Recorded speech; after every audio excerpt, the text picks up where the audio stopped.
संभाजीनगर असेल नाशिक असेल या दोन्ही जागा शिवसेना लढवणार आहे। या उमेदवाराची घोषणा उद्या सकाळी 11च्या दरम्यान होईल। संभाजीनगरचा फॉर्म भरायला शक्यतो मुख्यमंत्री एकनाथ शिंदे साहेब स्वतः हजर राहणार आहेत। हा फॉर्म 23 तारखेला भरला जाईल असा अंदाज आहे। म्हणून आता महायुतीमध्ये जे काही तिढा होता तो सगळा सुटल्यामुळे आता प्रचाराची रणधुमाळीला आता सुरुवात झालेली आहे।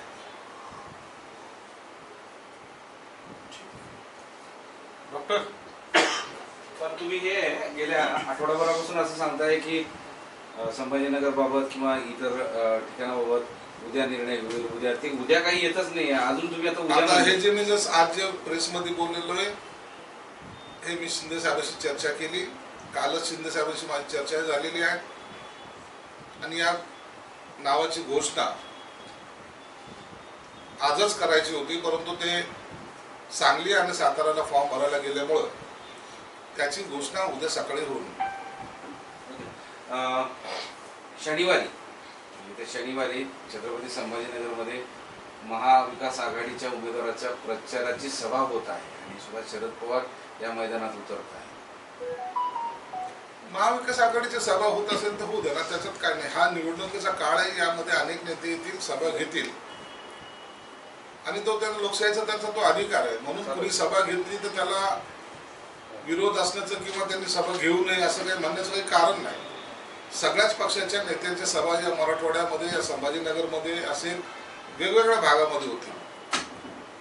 कालही माझं मनसेच्या पदाधिकाऱ्यांशी बोलणं झालेलं आहे। एक 8 ते 10 दिवसाच्या कालावधीनंतर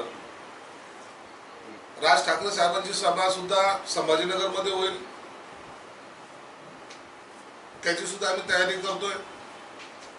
एकनाथ शिंदे साहेबांची सुद्धा सभा होईल, देवेंद्र फडणवीस साहेबांची सभा होईल, अजितदादांची होईल।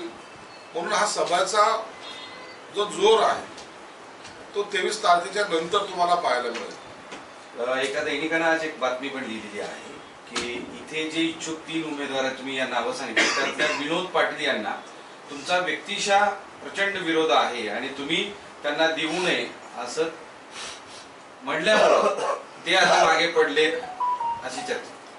माझी भूमिका ही कुणाला द्यावं कुणाला देऊ नये अशी नसते। वरिष्ठांकडे ज्यांची नावं जातील, वरिष्ठ जे निर्णय घेतील त्यांना सपोर्ट करून त्यांना निवडून आणण्याची जबाबदारी फक्त आमची असते। म्हणून याला विरोध, याला पाठिंबा असं करणं म्हणजे इतर उमेदवारावर अन्याय करण्यासारखं होईल आणि तो मी कधी केला नाही आणि करणार आहे। हे चुकीचं चर्चा चुकीची आहे का? अत्यंत चुकीची चर्चा आहे।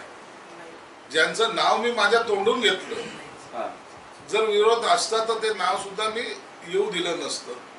म्हणून अशा चर्चेला काही अर्थ नसतो।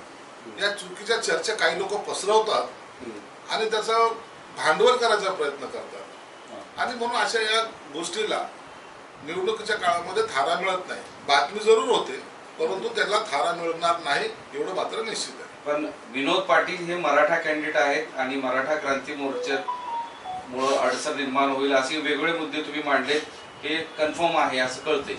असं नसतं काही। आमच्याकडचे 3 उमेदवार हे मराठा समाजाचे आहेत। फक्त समाजाचे असून नाही तर ते इतर समाजाला घेऊन चालणारे सुद्धा होते आहेत आणि म्हणून जातीपातीचं राजकारण करण्यापेक्षा आम्ही सर्व समाज एकत्रितपणे येऊन काम करण्याची आमची भूमिका आहे।